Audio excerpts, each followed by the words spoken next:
If you fall behind, run faster. Never give up, never surrender. And rise against the odds. Jesse Jackson. We all have dreams and things that we wish to achieve in our lives, whether that's in the workplace or in our hobbies or in our family lives. Today, I want to tell you about a dream that I wish to achieve. A dream that I wanted so bad I would have done anything for it. A dream where the odds were stacked against me because of the color of my skin and the size of my body. It was March 2017 and the weekend of spring break. I was at my first youth councils and I was so excited because youth councils was the thing that your siblings talked about forever after. And so it was my first one and I was so excited. We went inside and at first it was just, your normal church service. They sang a little song and we prayed a bit, but then the lights went dark. And shadowy figures walked onto the stage. And when the lights came up, it was an explosion of music and dance and sound and art. All eyes in the room were captivated on that stage. And in that moment, I knew that one day that would be me. So I turned to my mom and I said, Mom, I'm going to do that. And she looked at me like I was a little out of it, a little crazy. But I knew that I wasn't. I knew that that was going to be me. But let's backtrack for a second. In 8th grade, I took my first dance class. And I loved it. I loved everything about it.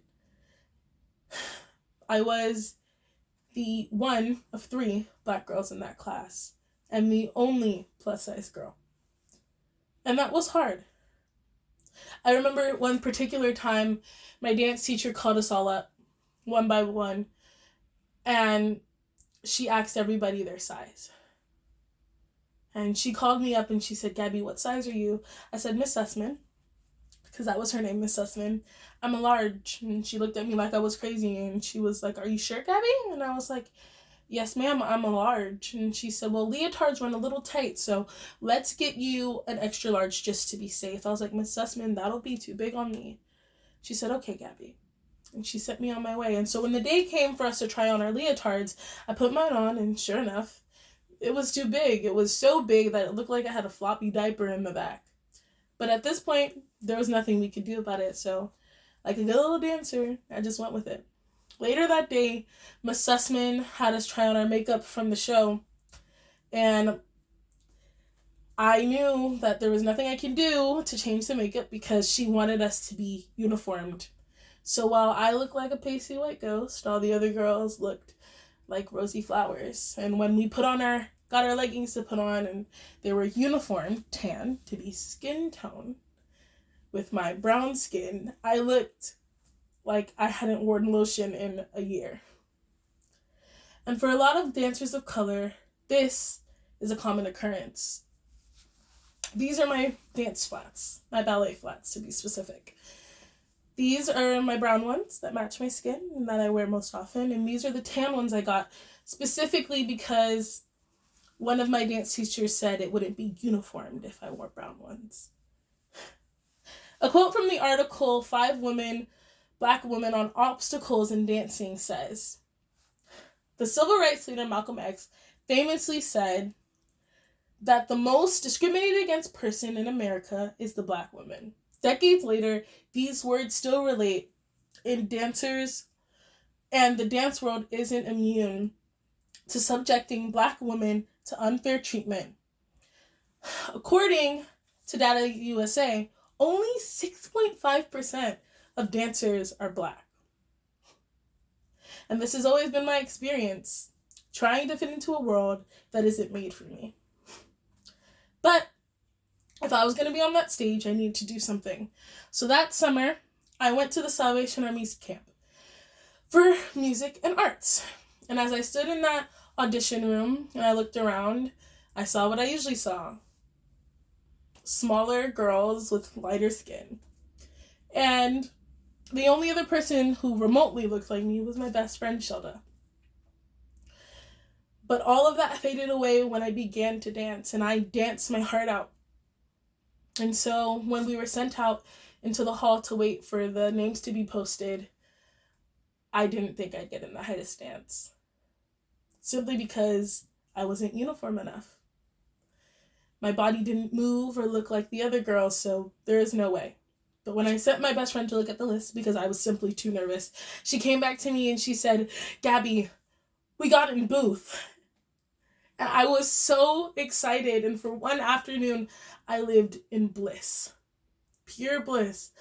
That me and my best friends, the two thick black girls, got into the highest dance in the whole conservatory.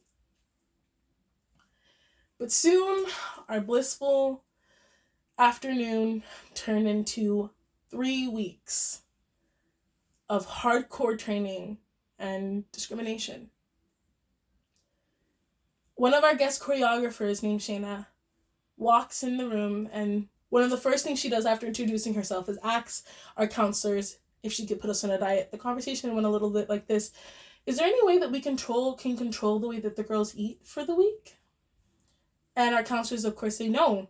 The dining room controls what the girls eat. She says, okay, well, there's a salad bar. Is there any way we can have some of them eat from the salad bar?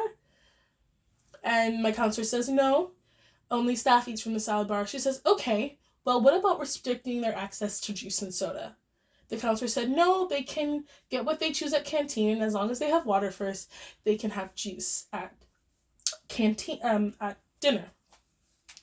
And I knew who the comment was headed towards: me and, of course, my friend, because we were the only 2 plus size girls in the room, and why else would she be trying to control our diets? And that was just the first straw.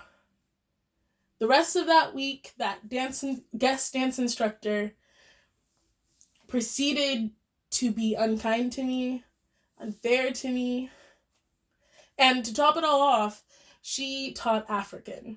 And because I am a black plus-size dancer, people assume that that is my preferred style, but it's not.